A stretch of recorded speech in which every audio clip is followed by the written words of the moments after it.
suis venu m'installer en Californie parce qu'en fait, dans mon village, en France, on m'appelait le devin. Je faisais beaucoup de révélations, et notamment une qui s'est avérée exacte, dont je ne parlerai pas ici, puisque ce n'est pas le propos. Et il a fallu vraiment que je quitte le pays. Et maintenant, depuis 20 ans, je suis installé ici en Californie et je m'y sens bien. Oh, non, non, non, non. Non, non.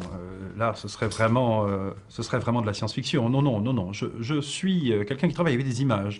Donc là, j'ai vu un homme sur la Lune, marcher sur la Lune, arrivant avec une fusée. Voilà. Vous vous rappelez que c'était en 1950, j'avais à peine 10 ans. Donc, on a aussi l'imaginaire de son âge. Donc, une fusée, un homme marchant sur la Lune.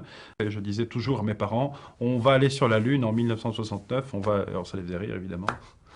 Ils étaient à la fois touchés, je pense, mais ça les faisait rire. Oui, j'ai effectivement toujours des images, notamment des images très très fortes en ce qui concerne en fait l'énergie nucléaire. Voilà, puisque nous arrivons vers la fin de l'énergie du pétrole. On l'a bien vu, ce qui s'est passé là sur ces dernières années. Et donc on va vers l'énergie nucléaire.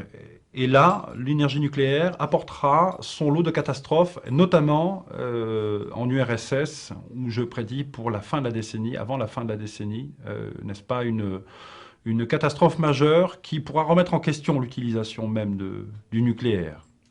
On va avoir des voitures électriques, on aura des voitures électriques, et ça très rapidement, aux alentours des années, je pense, 2000, 2000, qui est mon année hein, fétiche, 2000-2005, les voitures à pétrole n'existeront plus. On sera sur des voitures électriques. Euh, et je pense qu'on aura, si ce n'est pas commercialisé, en tout cas, trouvé la solution de la voiture volante, la voiture magnétique. Voilà. Euh, Ça, je le vois tout à fait, très clairement. C'est relativement flou. Mais en tout cas, ce qui est certain, c'est que dans la première décennie qui suivra l'an 2000, euh, l'Amérique sera attaquée. Non, non, non, non, non. Il ne s'agit pas d'une attaque à l'étranger, il s'agit d'une attaque sur le sol américain. Il s'agit là vraiment d'un nouveau Pearl Harbor. C'est un bombardement. Et je vois des villes comme Los Angeles, notamment New York, se faire bombarder, New York se faire bombarder, et ce, dans la première décennie qui suivra l'an 2000. Voilà, ça, c'est évident.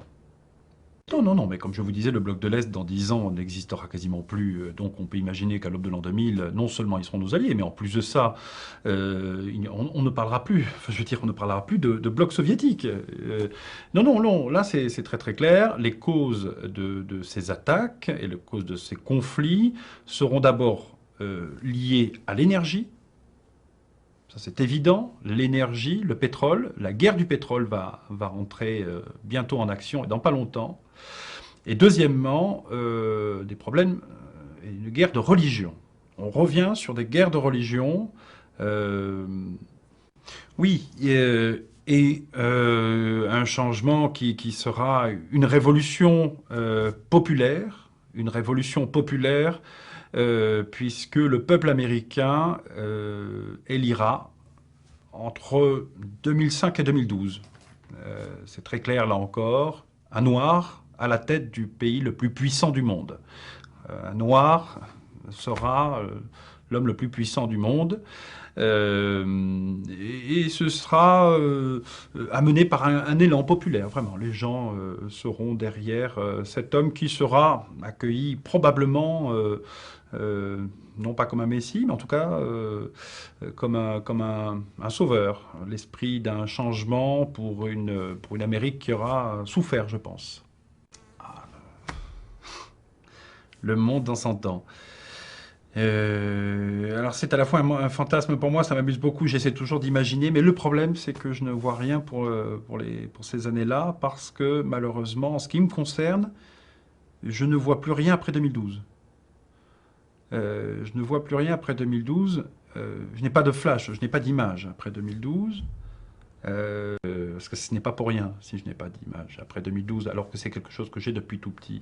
C'est soit effectivement ma propre mort, ce qui est probable, je n'exclus pas, je, je- je ne l'espère pas. Soit, parce que le problème, c'est que je vois aussi la, la rencontre, je ne sais pas comment vous dire ça, mais je vois aussi on va probablement rencontrer d'autres personnes. Oui, de rencontres, de rencontres, de rencontres extraterrestres. Voilà, le mot est lancé. Et en même temps, si vous êtes là, c'est pour qu'on puisse en parler. 2012, pour moi, c'est l'année de la rencontre. Euh, je ne sais pas s'il faut vraiment parler de formidable. Le problème, c'est que je pense qu'ils seront tellement en avance sur nous. Vous imaginez, ils viennent du fin fond de la galaxie. Pour l'instant, nous, on était sur la Lune. Mais heureuse, non, mais c'est un conflit. Vous écoutez, écoutez ce que je dis. On va avoir la visite de gens qui seront bien plus puissants que nous. Il y a des perdants et des gagnants dans un conflit. Nous serons les perdants. Et je peux vous assurer que si je ne vois rien après 2012, c'est pour une raison bien claire. C'est que l'humanité aura disparu. Bon, mais on va arrêter là.